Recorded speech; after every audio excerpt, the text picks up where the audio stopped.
Montessori on the podcast with us today. Hi Maria, thank you for coming on today. Can you tell our listeners a little about yourself and how you got to where you are today? Sure, thank you for having me on today. Well, I was born in Italy in 1870 and August 31st. I'm a summer baby. My father was a financial manager in a state-run industry. My mother's family prized education, and my mother was very, very well educated. She was an avid reader, which was kind of unusual for women in that time period.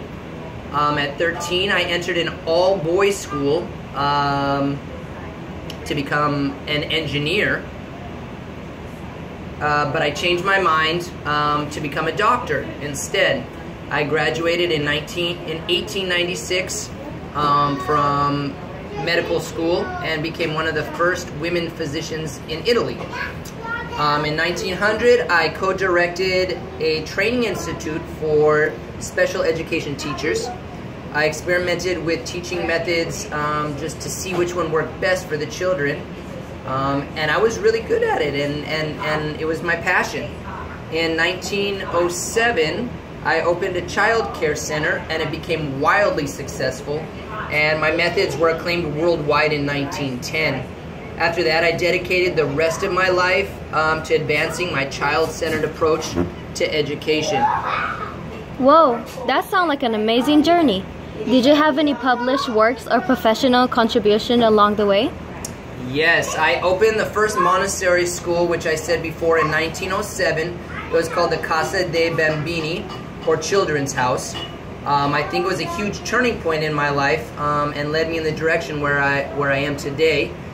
I also had so many works published. I can't even count how many, but some of the big influential ones included the Montessori method, the pedagogical anthropology, the advanced Montessori method with spontaneous activity in education, and Montessori elementary material.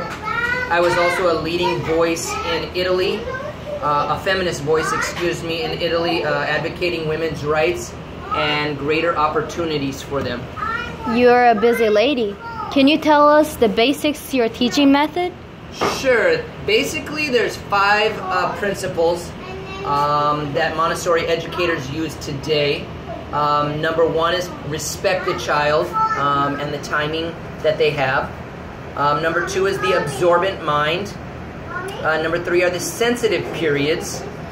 Number 4 is a prepared environment, making sure that there's things that the student is interested in and that they can just go hands-on freely. It's their choice to learn in the environment. And number 5 is auto-education, which kind of goes hand in hand in the prepared environment, and letting them do their education, letting them do what they're interested in. Do you think there are any notable contributions or applications to educational practices today?